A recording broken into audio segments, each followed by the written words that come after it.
नमस्कार। प्राइम समाचारमा स्वागत छ। म शशि नेपाल। म दृष्टिवाणी धिताल। सुरु गरौं अहिलेसम्मका प्रमुख समाचारबाट। पछिल्लो 24 घण्टामा 2 जनाको कोरोना संक्रमणले मृत्यु, 223 जना नयाँ संक्रमित थपिएपछि कुल संख्या 3200 नाग्यो। निको हुनेको संख्या 365। पार्टी विभाजनको निशानामा परेपछि रातारात एकताको सहमति गरेका समाजवादी र राजपा बीच नेतृत्वमा कुरा मिलेन। नयाँ दल दर्ताको समय भोलि सकिँदै। विश्वसनीय नहुँदा पनि सरकारको प्राथमिकतामा कोरोनाको आरडीटी परीक्षण नै, लापरवाहीले निरन्तरता पाउँदा जोखिम झन बढेको भन्दै विज्ञहरूद्वारा चिन्ता व्यक्त।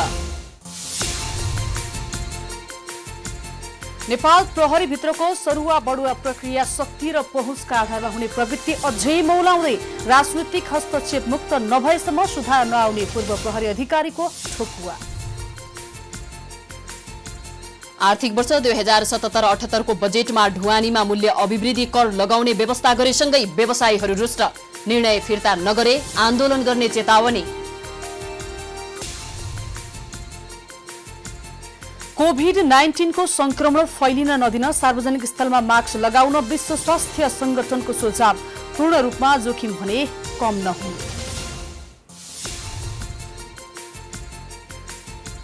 र बास्केटबलका विश्व चर्चित खेलाडी माइकल जोर्डनद्वारा जातीय समानताका लागि 100 मिलियन अमेरिकी डलर आर्थिक सहयोग, 10 वर्षभित्र रकम खर्च गरिने।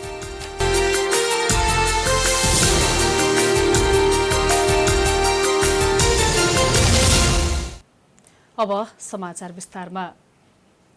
आज एकै दिन 2 जनाको कोरोना भाइरस संक्रमणका कारण मृत्यु भएको पुष्टि भएको छ। यससँगै नेपालमा कोरोनाबाट मृत्यु हुनेको संख्या 13 पुगेको छ।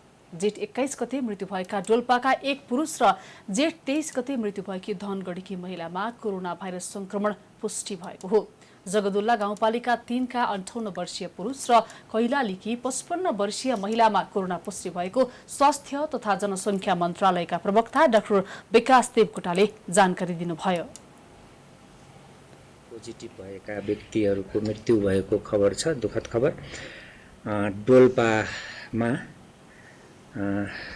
गत जेठ 21 गते रातिको 2 बजेतिर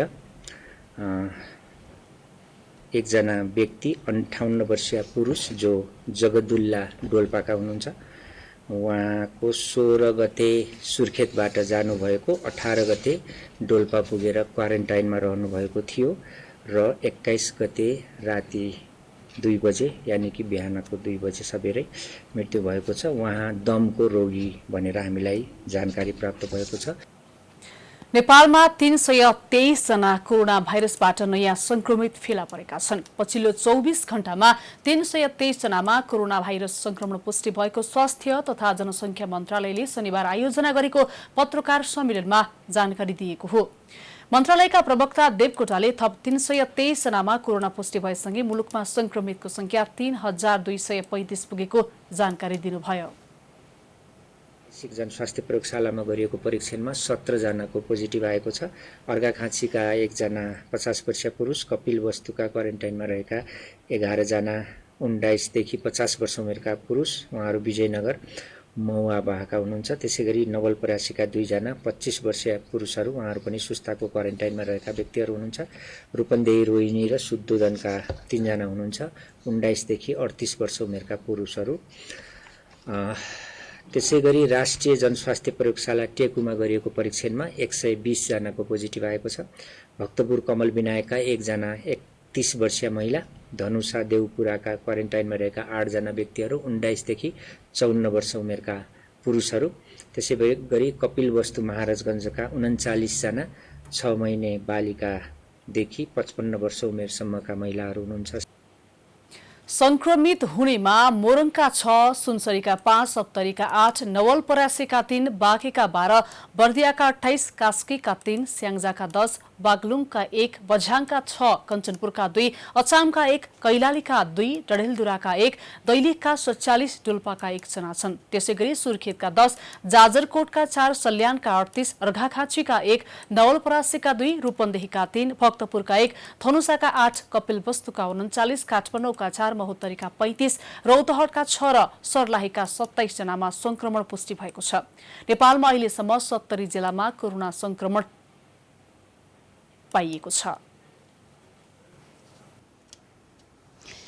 पार्टी विभाजनको निशानामा परेपछि एकीकरणको घोषणा गरेका समाजवादी पार्टी र राष्ट्रिय जनता पार्टीले केन्द्रीय नेताहरूको व्यवस्थापन र वैचारिक मुद्दा भने अझैसम्म सल्टाउन सकेका छैनन्। पार्टी एकता गर्ने जानकारी निर्वाचन आयोगमा वैशाख 11 गते गराएका थिए। उक्त मितिले 45 दिनभित्र प्रक्रिया पूरा गर्नुपर्ने थियो, तर अब 1 दिन मात्रै बाँकी हुँदा एकता प्रक्रिया टुङ्ग्याउने अत्तो पत्तो छैन। गते राति राष्ट्रिय जनता पार्टी र समाजवादी पार्टी बीच एकता गर्ने सहमति भएको थियो। सहमति पत्रमा पार्टीको नाम, झण्डा, चुनाव चिन्ह बाहेक अरू धेरै पक्षबारे केही उल्लेख गरिएको थिएन।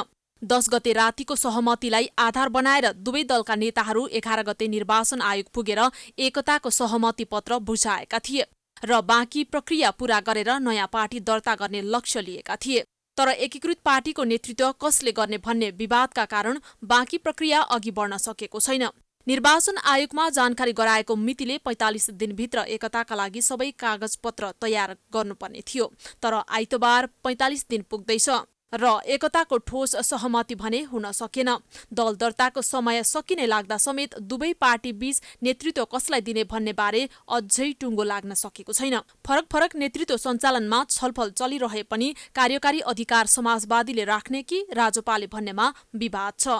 समाजवादी र राजपा दुवै कार्यकारिणी अधिकार अर्को दललाई नदिने अड्डानमा भएको कारण नै दल दर्ताको काम समयमा नहुने पक्का देखिन्छ। तर नेताहरू भने 45 दिनमा प्रक्रिया पूरा गर्न नसके पनि एकता नरोकिने बताउँछन्। समाजवादी पार्टी तत्कालीन राजपा पार्टी बीच युनिफिकेसनको काम गर्ने भन्ने चाहिँ एउटा सहमति मोटामोटी भई निर्वाचन आयोगले पनि जानकारी गराएका थिए। तर अहिले यो जुन वर्तमान राजनीतिक घटनाक्रमहरूले गर्दा अहिले पनि छलफल दुई पार्टी बीचको जारी नै छ।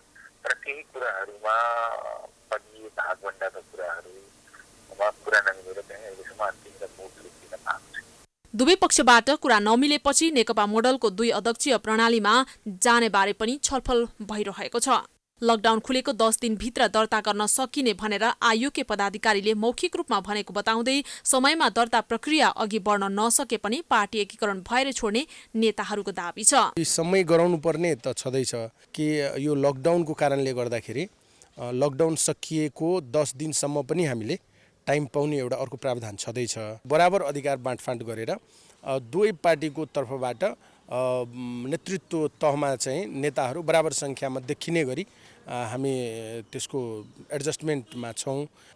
अर्को चाहिँ के भन्छ एनसीपी मोडेलमा नेकपाको मोडेलमा पनि अगाडि बढौँ भन्ने प्रस्तावहरू आएको छ। समाजवादी र राजपा बीच पटक पटक आफ्नो पार्टीको आन्तरिक छलफल हुँदै आएको छ। आफ्नो पार्टीका छलफलपछि दुवै पार्टीको बैठक बसेर नेतृत्वको टुङ्गो लगाउने भनिएको थियो, तर आफ्नो पार्टीका बैठकबाट पनि निष्कर्ष निस्किएको छैन। क्यामेरामा वेद श्रेष्ठको साथमा रितासमा मुखिया, काठमाडौँ।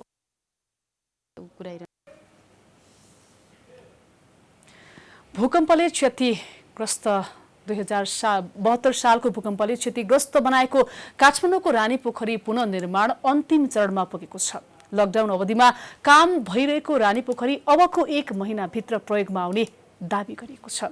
लामो समय विवादले पुनर्निर्माण नै सुरु हुन नसकेको यो पोखरीको अब भने मुहार फेरिने भएको छ।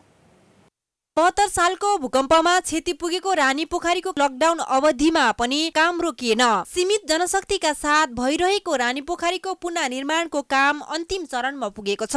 हाल रानीपोखरीमा पानी अड्याउने, कालो माटो बिछ्याउने काम अन्तिम चरणमा पुगेको छ। यस्तै रानीपोखरी मध्य भागमा रहेको बालगोपालेश्वर मन्दिरको काम पनि भइरहेको छ। रानीपोखरीको मध्य भागमा रहेको बालगोपालेश्वर मन्दिर अहिलेको पुस्ताले देखेको भन्दा फरक शैलीको हुनेछ। रानीपोखरीमा रहेको मन्दिर ग्रन्थकुण्ड शैलीमा निर्माण हुँदैछ। गत वैशाख 12 गते नै रानीपोखरीको उद्घाटन गर्ने भनिएको थियो, तर लकडाउन अवधिमा अरू बेला जस्तो कामले गति लिन नपाउँदा निर्माण सम्पन्न हुन सकेन। अबको 1 महिनाभित्र निर्माण सक्ने लक्ष्य लिएको रानीपोखरी उपभोक्ता समितिले जनाएको छ।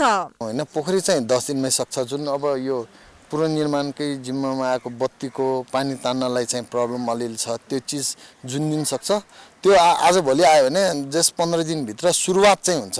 यो पानी भर्न नि जहाँसम्म लाग्छ मलाई 1 महिना लाग्छ होला। रानीपोखरी पुनर्निर्माणका क्रममा लकडाउनले अवरोध गरे पनि अरू कुनै कारणले समस्या नभएको त्यहाँ कार्यरत कामदारहरू बताउँछन्। लकडाउनका कारण 1 महिना काम रोकिएको थियो, तर अहिले सामाजिक दूरी कायम गरेर काम भइरहेको छ। लकडाउन त भयो होइन, तर चैतबाट लकडाउन भयो होइन। वैशाखबाट चाहिँ अनि म एक्लै बसेको थिएँ त्यतिखेर, 1-2 जना थियौँ। अनि त्यसपछि बिस्तारै गर्दाखेरि 11 गतेबाट अनि ठेकेदारले भन्नुभयो काम गर्नु हुन्छ भन्नुभयो होइन। अनि त्यहाँबाट गऱ्यौँ। हामी त यो लकडाउन भएर त्यतिकै बसिरहेको थियौँ, अनि खोज्दै आएको यहाँ रहेछ, अनि गएर यही कुट भने अनि कुट्न लाग्यो। हामी त बिहान 9 बजी आउँछौँ, अनि बेलुका 5 बजीसम्म गर्छौँ। खाना आफ्नै खाइरहेछौँ। खाजा बिहान खाएर आयो, अनि दिउँसो खाजा लिएर आयो अनि खायो।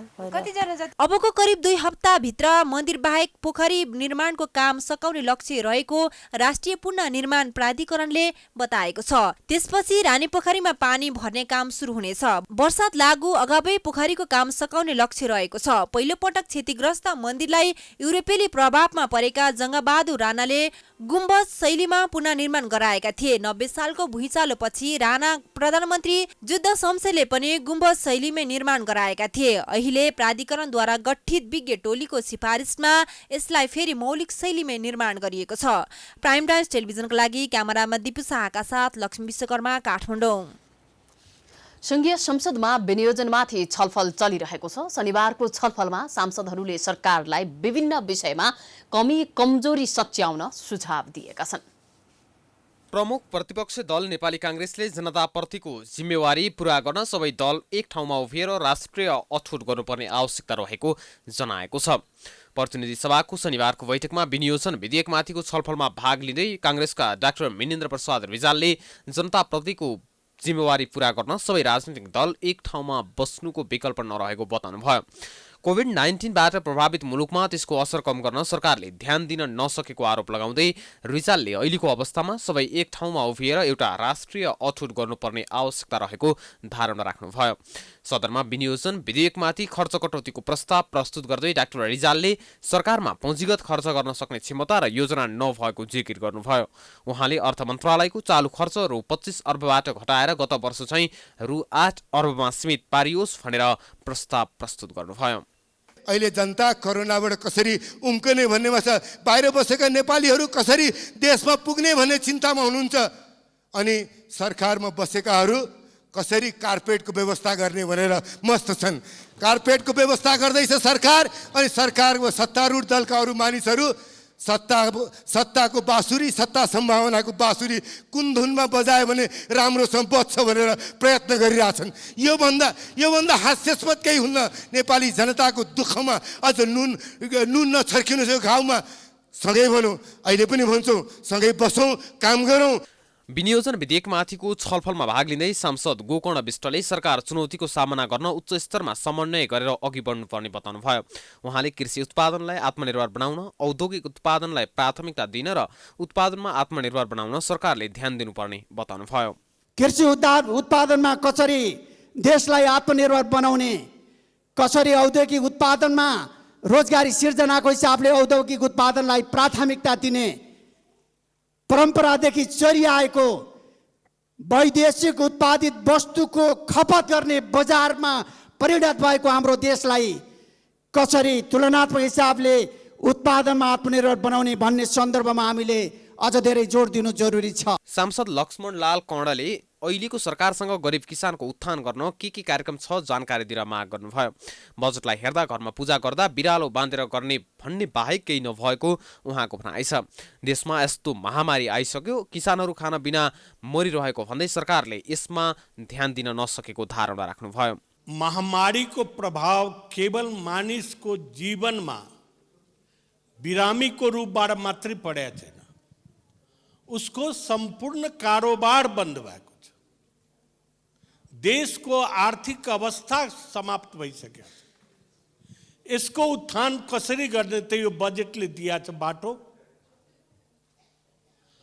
आज साना व्यापारीहरू के आफ्नो पैसाले पसल गरेका छ, 2 लाखकै पसल होला भने आफ्नो पैसाले गरेका छ, त्यो पनि बैंकबाट ऋण लिएर गरेका छ। बैठकमा अर्थ, श्रम, रोजगार तथा सामाजिक सुरक्षा, वन तथा वातावरण, संस्कृति, पर्यटन तथा नागरिक उड्डयन, उद्योग, वाणिज्य तथा आपूर्ति, स्वास्थ्य तथा जनसङ्ख्या, कृषि तथा पशुपन्छी र सञ्चार तथा सूचना प्रविधि मन्त्रालयका विभिन्न शीर्षकका खर्च कटौतीको प्रस्ताव सहित छलफल भएको हो। छलफलमा सांसद दुर्गा पौडेल, प्रेम सुवाल, प्रदीप यादव, बहादुर सिंह लामा, रामबाबु कुमार यादव, डिला सङ्ग्रौला, देवेन्द्र राज कणेल, मिनबहादुर विश्वकर्मा, पार्वता ऋषि चौधरी र पद्मनारायण चौधरी सहित 12 जनाले खर्च कटौतीको प्रस्ताव प्रस्तुत गर्नुभएको थियो। अन्तर्जातीय प्रेम सम्बन्धका विषयमा रुकुमको चौरजहारी नगरपालिका 8 सोतीमा भएको घटनाको दोषी उन्मुक्ति दिन नहुने भन्दै संयुक्त राजनैतिक दलीय संघर्ष समितिले शनिबार काठमाडौँमा प्रदर्शन गरेको छ।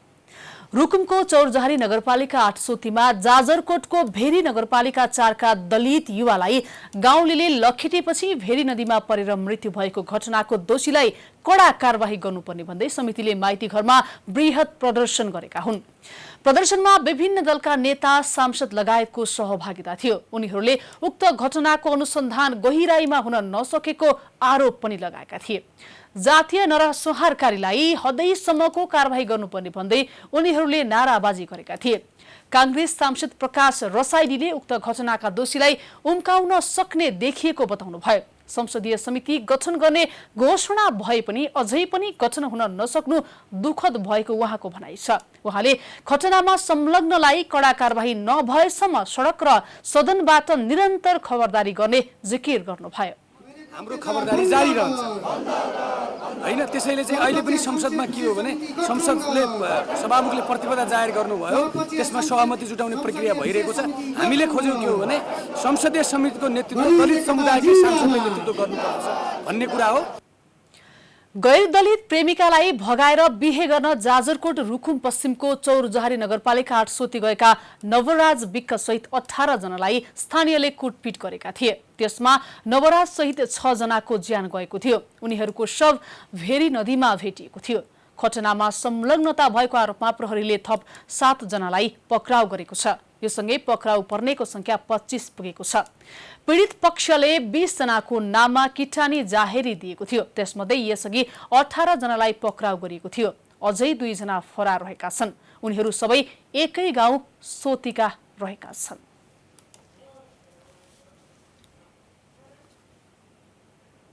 समाचारको सिलसिला जारी छ। हामी विश्राम पछि आउँछौं।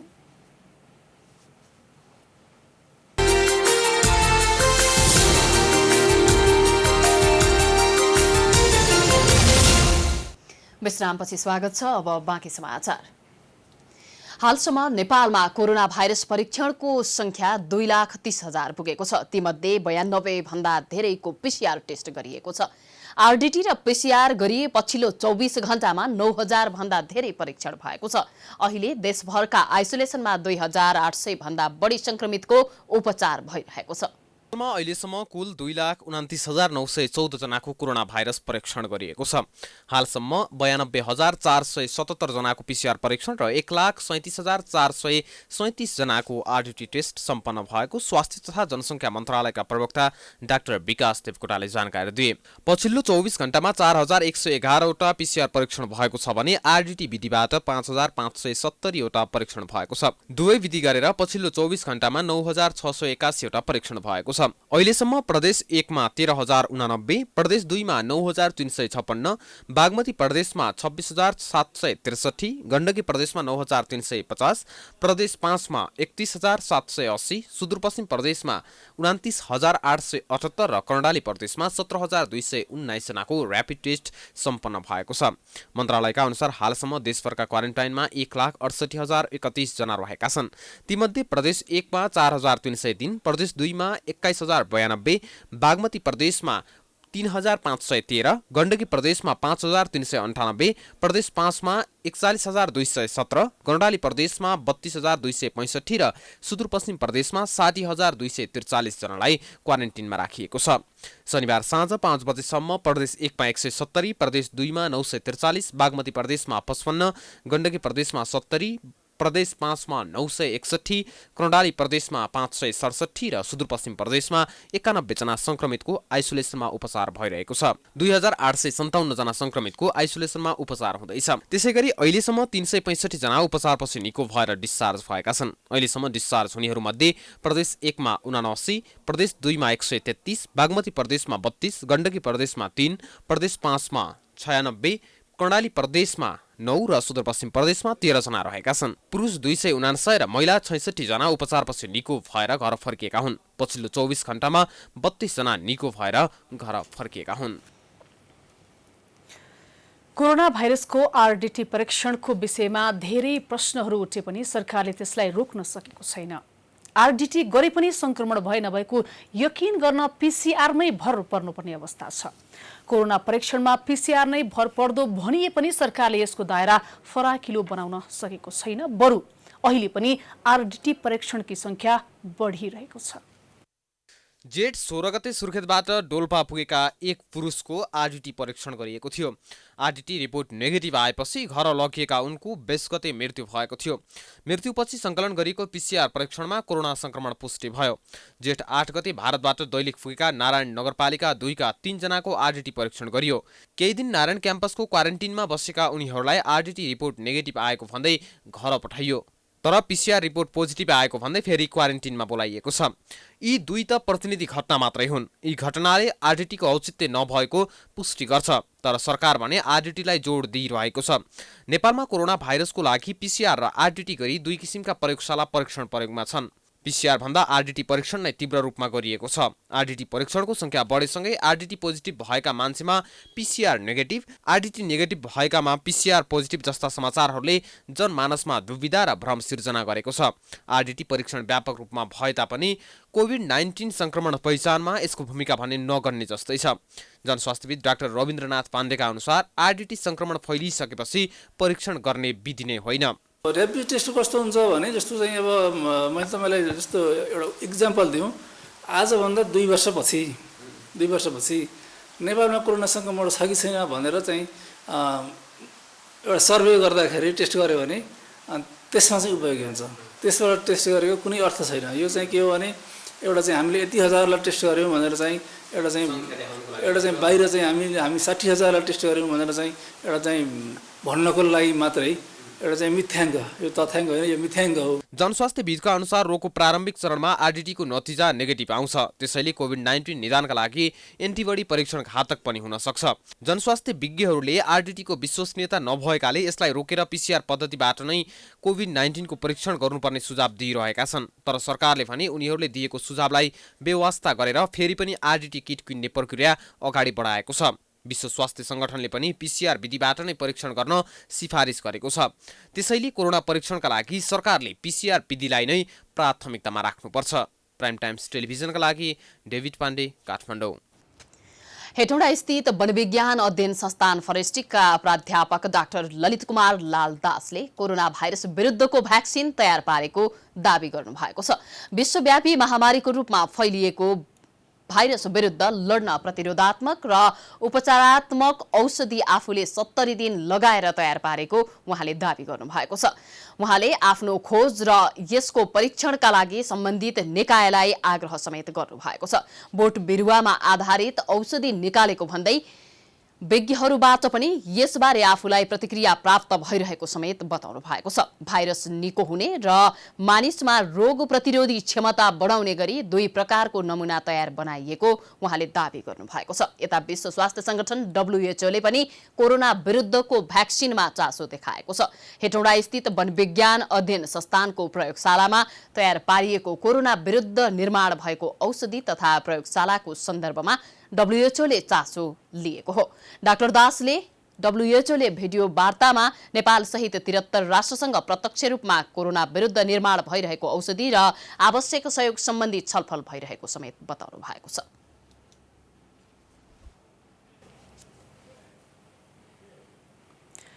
मिलेनियम च्यालेन्ज कर्पोरेसन MCC सम्झौता संसदबाट अनुमोदन गर्न नहुने भन्दै शनिबार काठमाडौँमा प्रदर्शन भएको छ। काठमाडौँको माइतीकर मण्डलामा नेपालका लागि नेपाली अभियान लगायत युवा संगठनहरूले MCC खारेज गर्न माग गर्दै चर्का नारा लगाउँदै विरोध प्रदर्शन गरेका हुन्। उनीहरूले MCC राष्ट्रको हितमा नरहेको भन्दै सरकार विरोधी नारा लगाएका थिए।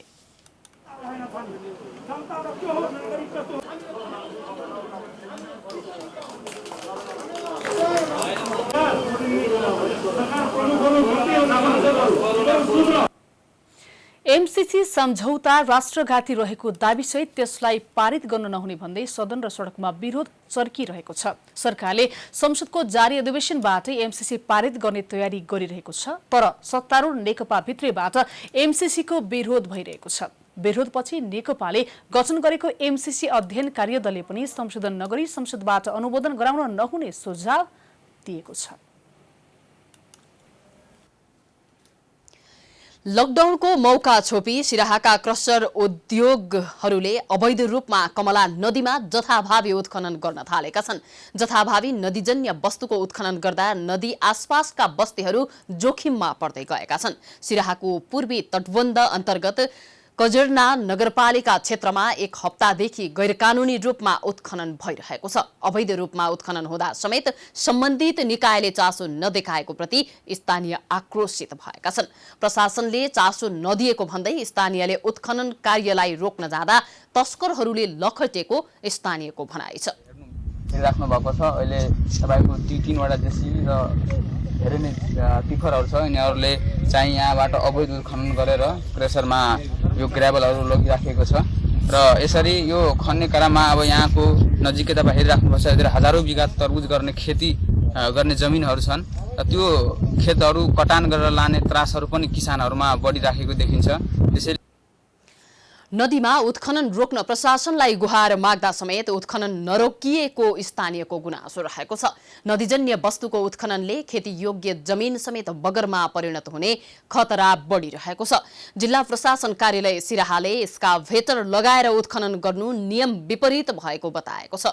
कमला नदीको जथाभावी उत्खननकै कारण बेला बेलामा कमला नदीको सिराहाको तर्फको बाँध फुट्दा सिराहातर्फ जनधनको क्षति हुँदै आएको छ।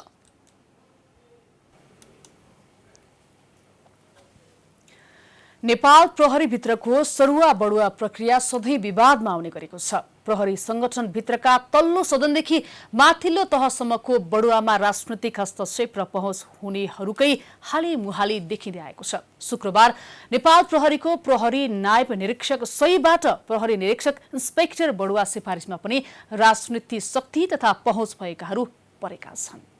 बसेको बढुवा सिफारिस समितिले मन्त्री र सचिवका सुरक्षामा खटिएका प्रहरी कर्मचारी PSO सहितका 73 जना प्रहरी नायब निरीक्षक सहीलाई प्रहरी निरीक्षक इन्स्पेक्टर पदमा बढुवाका लागि सिफारिस गरेपछि यो पटकको बढुवा सिफारिस पनि विवादित बनेको हो। AIG शैलेश थापा सदस्य सचिव रहेको बढुवा समितिले गृहमन्त्री र गृह सचिवका जुनियर PSOहरूलाई सिफारिस गरेर सिनियर सहीहरूको मानमर्दन गरेको भन्दै प्रहरी संगठनभित्रै असन्तुष्टि बढेको छ। तर प्रहरी प्रधान कार्यालयले भने प्रहरी नियावली अनुसार नै कार्य सम्पादन मूल्याङ्कनकै आधारमा गरेकोले चित्त नबुझ्नेहरूले एक साताभित्र उजुरी गर्न पाउने व्यवस्था रहेको जनाएको छ। धेरै सक्दैन त्यो 19-20 मा चाहिँ होला हैन, त्यो किनभने त्यो बोर्डले दिने नम्बरले अलिकति फरक पर्छ। त्यो नियममै त्यसो गरिरहेको छ। बोर्डले चाहिँ नम्बर दिन सक्छ हैन, त्यो दिएको नम्बरलाई हामीले अन्यथा भन्न मिल्दैन। अब च्यालेन्ज त गर्न सक्छौँ नि हामी। अब चित्त बुझेर च्यालेन्ज गर्ने ठाउँ पनि त आएर एक हप्ता त च्यालेन्ज गर्ने समय छ नि त। यता गुनासो गर्नुभन्दा उता बोर्डको उप काम चित्त बुझ्दैन भने उसले उजुरिहाल्नु पर्यो। अनि त्यसपछि उजुरी हेर्ने बोर्ड छ, त्यसले खोल्छ साइज दिएको मिलेन भने चेन्ज गरिदिन्छ। तर नेपाल प्रहरीका पूर्व अधिकारीहरूले भने सरुवा तथा बडुवामा शक्ति र पहुँचको प्रभाव हुने गरेको दावी गर्छन्। बडुवा सिफारिस समितिमा भएका केही व्यक्तिहरूकै शक्ति र पहुँचको आधारमा उनीहरूको मूल्याङ्कनमा समेत हेरफेर भई बडुवामा मनपरी हुने गरेको पूर्व डिआइजी केशव अधिकारी बताउँछन्। के छ भन्दा कार्य सम्पादन मूल्याङ्कन, चुनौतीपूर्ण स्थानमा रहेर काम गरेको यी केही चाहिने महलहरू छन्। बडुवाको लागि अङ्क दिने केही महलहरू छन्। यो महलमा हदैसम्म बडुवा समितिका सदस्यहरूले चाहिँ नि तजबिजी अधिकार चाहिँ प्रयोग गर्छन्। अब यो रहँदासम्म तपाईँको बडुवा दिने समितिका सदस्य पनि त त्यही राज्यले खटाएको राज्यका प्रतिनिधि होइन। अनि त यो अवस्था रहँदासम्म हामी आफै जबसम्म चाहिँ नि सुध्रिँदैनौँ नि, अनि प्रहरी चाहिँ नि सुध्रेन भन्ने कुन नैतिकताले भन्ने हो भने। बडुवा सिफारिसमा 2060 र 61 सालमा सही बनेका झन्डै 50 जना छुटेका छन् भने 2062मा सही बनेका 8 जनालाई राजनीतिक दबावमा इन्सपेक्टरमा बडुवा सिफारिस गरिएको देखिएको छ। इन्सपेक्टर बडुवा सिफारिसमा गृहमन्त्रीका पिएसओ राजन प्रसाद तिमल सिन्हा र गृह सचिवका पिएसओ महेश केसी, प्रधानमन्त्रीका स्वकीय सचिव राजेश बिर्साचार्यको भान्जा शरण महर्जन रहेका छन्। त्यस्तै उत्तम भण्डारी, पूर्व अख्तियार प्रमुख लोकमान कार्की सिंहको पिएसओ भविन्द्र नेङवाङ, पूर्व सभामुख सुभाष नेङवाङको भतिजो टुपेन्द्र श्रेष्ठ, पूर्व सञ्चार मन्त्री गोकुल बाँसकोटाको पिएसओ हरि भट्टराई विष्णु पौडेलको आफन्त रहेका छन्। राजनीतिक पहुँचकै आधारमा केही जुनियर प्रहरी अधिकृतहरू चाँडै बडुवामा परेका छन् भने प्रहरी सङ्गठनभित्र ब्याजीको हिसाबले पनि सिनियर, राम्रो काम र पुरस्कृत भएका प्रहरी अधिकृतहरू समेत बडुवामा नपरेका उदाहरणहरू धेरै छन्। नेपाल प्रहरीमा सङ्गठन तथा व्यवस्थापन सर्वेक्षण नगराइकन, ओएनएम भन्ने सर्वेक्षण नगराइकन प्रहरीको चाहिँ नि संरचनालाई अगाडि बढाइयो।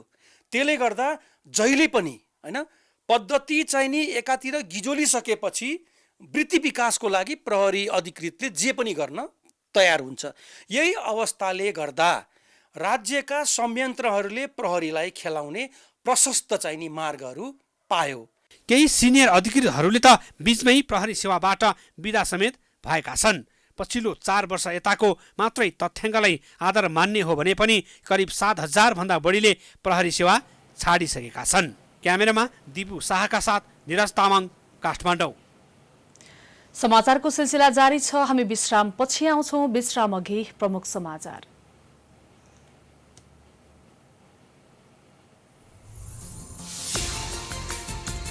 पछिल्लो 24 घण्टामा 2 जनाको कोरोना संक्रमणले मृत्यु, 223 जना नयाँ संक्रमित थपिएपछि कुल संख्या 3200 नाग्यो। निको हुनेको संख्या 365। पार्टी विभाजनको निशानामा परेपछि रातारात एकताको सहमति गरेका समाजवादी र राजपा बीच नेतृत्वमा कुरा मिलेन। नयाँ दल दर्ताको समय भुलिसकियो।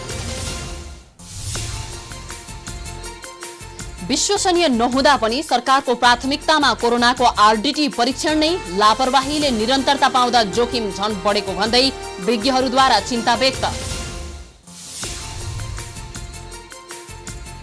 नेपाल प्रहरीभित्रको सरुवा बढुवा प्रक्रिया शक्ति र पहुँचका आधारमा हुने प्रवृत्ति अझै मौलाउँदै राजनीतिक हस्तक्षेप मुक्त नभएसम्म सुधार नआउने पूर्व प्रहरी अधिकारीको ठोकुवा।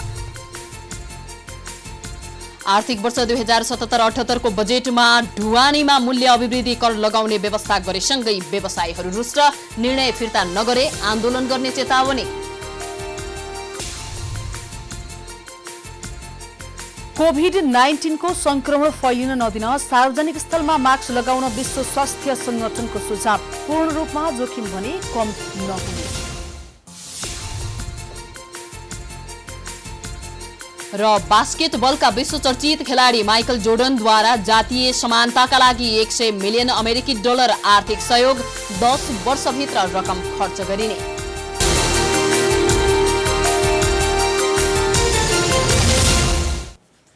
विश्रामपछि स्वागत छ। अब बाँकी समाचार। कोरोना भाइरस कोभिड-19 रोकथाम तथा नियन्त्रणका लागि सरकारले गरेको लकडाउन जारी छ।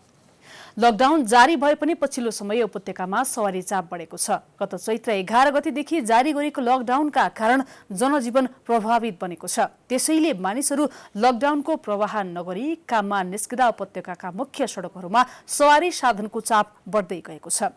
त्यस्तै सरकारले लकडाउन खुकुलो बनाउने तयारी गरेको छ। कोरोना रोकथाम तथा उच्चस्तरीय समन्वय समितिले लकडाउन खुकुलो बनाउने विषयमा मस्यौदा तयार पारेको छ। मस्यौदा अनुसार हालसम्म 100 भन्दा कम संक्रमण देखेका जिल्लाभित्र यातायात सुचारू गर्ने तयारी भएको छ।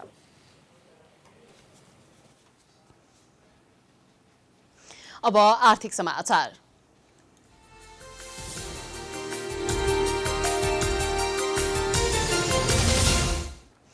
सरकारले नयाँ आर्थिक वर्ष 2077-78 को बजेटमै ढुवानी मूल्य अभिवृद्धि कर भ्याट लगाउने निर्णय गरेसँगै ढुवानी व्यवसायीहरूले असन्तुष्टि जनाएका छन्। उनीहरूले ढुवानी सेवामा भ्याट लगाइँदा मूल्य वृद्धि हुने भन्दै तत्कालै सो निर्णय फिर्ता गर्नुपर्ने माग राख्दै आएका छन्। बजेट 2077-78 मा स्थायी लेखा नम्बर प्यानमा दर्ता भई ढुवानी सेवा दिँदै आएका मालवाहक सवारी साधनलाई मूल्य अभिवृद्धि कर भ्याटमा दर्ता भई शुल्क बुझाउनु पर्ने उल्लेख गरेसँगै सो क्षेत्रमा कार्यरत संघ-संस्था आन्दोलनमा उत्रिने भएका छन्। भ्याट फिर्ता हुनुपर्ने भन्दै नेपाल ट्रक यातायात व्यवसायी महासंघले सरकारलाई सो व्यवस्था तत्काल हटाउनु पर्ने माग राख्दै अर्थ मन्त्रालयमा समेत मागपत्र दर्ता गरेको छ। उद्योगहरूले निजी मालवाहक सवारी साधन नहुँदा ढुवानी सेवाबाट मालवाहक सवारी भाडामा लिँदै आएका छन्।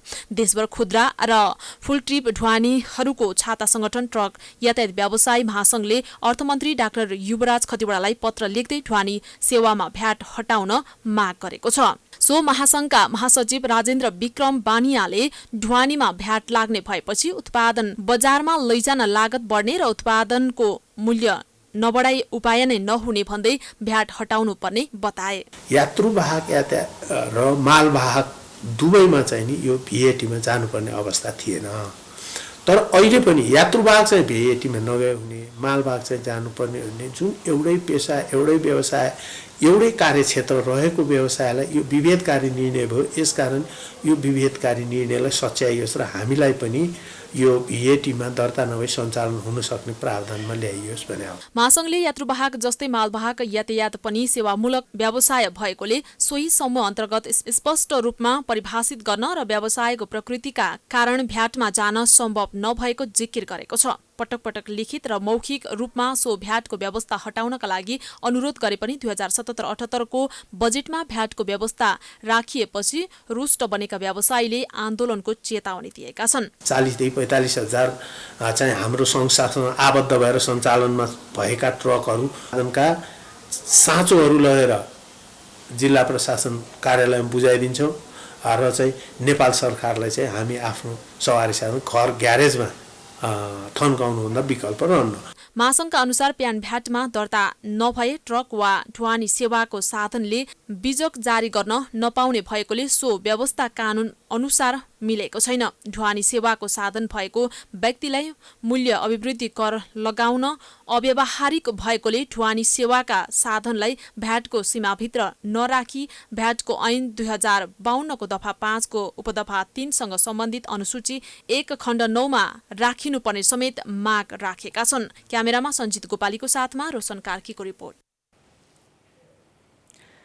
लकडाउनकै अवधिमा विदेशी तथा स्वदेशीको लगानी रहने गरी उद्योगमा 3 अर्ब 45 करोड रुपैयाँको लगानी भित्रिएको छ। उद्योग वाणिज्य तथा आपूर्ति मन्त्रालयका अनुसार पछिल्लो 1 महिनाको अवधिमा स्वदेशी 4 र विदेशी 11 गरी 15 उद्योगमा 2 अर्ब 74 करोड 90 लाख बराबरको लगानी स्वीकृत भएको जनाएको छ। विभागबाट 11 उद्योगमा 92 करोड 70 लाख विदेशी लगानी र 4 नयाँ उद्योगमा 1 अर्ब 82 करोड 20 लाख स्वदेशी लगानी भित्रिएको जनाएको छ। सबैभन्दा धेरै लगानी चीनबाट भित्रिएको छ। चीनबाट 7 उद्योगमा 72 करोड 70 लाख रुपैयाँ तथा भारत, दक्षिण कोरिया, नेदरल्यान्ड्स र मलेसियाबाट 5-5 करोड रुपैयाँको भित्रिएको छ। मन्त्रालयले औद्योगिक व्यवसाय ऐन 2076 को दफा 20 मा व्यवस्था भएको औद्योगिक तथा लगानी प्रवर्धन बोर्डको काममा सहयोग गर्न उद्योग मन्त्रीको संयोजकत्वमा उद्योग तथा लगानी क्षेत्रका प्रतिष्ठित व्यक्ति एवं सम्बन्धित क्षेत्रका विज्ञ रहने गरी एक उच्चस्तरीय औद्योगिक तथा लगानी नीति मञ्च गठन गरिएको जनाएको छ। अब अन्तर्राष्ट्रिय समाचार।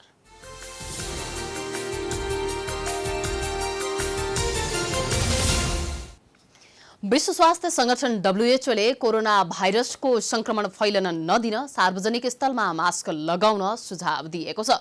WHO ले नयाँ अध्ययनले संक्रमण फैलाउन सक्ने छिट्टालाई रोक्ने देखाएको उल्लेख गर्दै सार्वजनिक स्थलमा मास्क लगाउन सबैलाई सुझाव दिएको हो।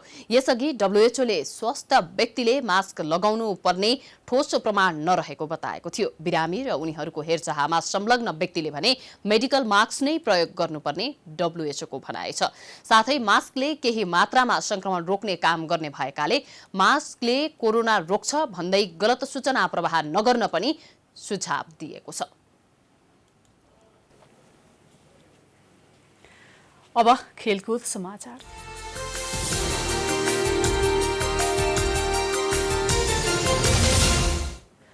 अमेरिकाका बास्केटबल लेजेन्ड माइकल जोर्डनले जातीय समानता र सामाजिक न्यायका लागि लडिरहेको समूहलाई $100 मिलियन अमेरिकी आर्थिक सहयोग गर्ने भएका छन्। NBA लेजेन्ड जोर्डनले एक विज्ञप्ति निकाल्दै जातीय विभेद विरुद्ध लड्न आगामी 10 वर्षभित्र $100 मिलियन खर्च गर्ने बताएका हुन्। जोर्डनले सहयोग गर्ने रकम जातीय भेदभाव विरुद्ध लडिरहेको विभिन्न संस्थाहरूलाई उपलब्ध गराइनेछ। एक अश्वेत नागरिक जर्ज फ्लोइडको मृत्युपछि अमेरिकामा अहिले रङ्गभेद विरुद्धको आन्दोलन चर्किएको छ। फ्लोइडको अमेरिकी प्रहरीको नियन्त्रणमा रहँदा मृत्यु भएपछिको आन्दोलनले हिंसात्मक रूप लिएको छ। मिनियापोलिस शहरमा 2 साता अघि प्रहरीको नियन्त्रणमा रहेका बेला फ्लोइडको मृत्यु भएको थियो। प्रहरी अधिकारीले भुइँमा लडेका 46 वर्षीय फ्लोइडको घाँटीमा थिचेपछि उनको मृत्यु भएको थियो। उनको मृत्युपछि काला जातिका मानिसलाई प्रहरीले घाँटी थिचेर मारेको भन्दै अहिले विश्वभर विरोध भइरहेको छ, जसमा विश्वका खेलाडीहरूले समेत समर्थन गरिरहेका छन्। यससँगै हामी समाचारको अन्त्यमा आइपुगेका छौं। जाँदा जाँदै प्रमुख समाचार पुनः एकपटक। पछिल्लो 24 घण्टामा 2 जनाको कोरोना संक्रमणले मृत्यु, 323 जना नयाँ संक्रमित थपिएपछि कुल संख्या 3200 नाग्यो। निको हुनेको संख्या 365। पार्टी विभाजनको निशानामा परेपछि रातारात एकताको सहमति गरेका समाजवादी र राजपाबीच नेतृत्वमा कुरा मिलेन। नयाँ दल दर्ताको समय भोलि सकिन्छ।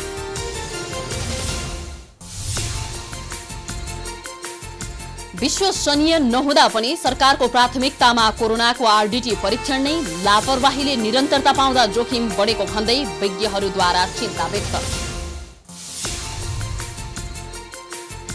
नेपाल प्रहरीभित्रको सरुवा बढुवा प्रक्रिया शक्ति र पहुँचका आधारमा हुने प्रवृत्ति अझै मौलाउँदै राजनीतिक हस्तक्षेप मुक्त नभएसम्म सुधार नआउने पूर्व प्रहरी अधिकारीको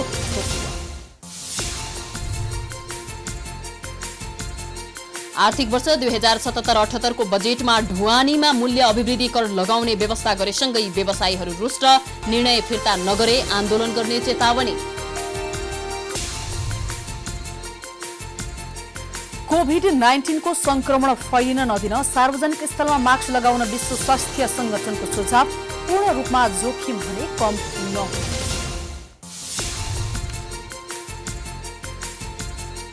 र बास्केटबलका विश्वचर्चित खेलाडी माइकल जोर्डनद्वारा जातीय समानताका लागि $100 मिलियन अमेरिकी आर्थिक सहयोग, 10 वर्षभित्र रकम खर्च गरिने।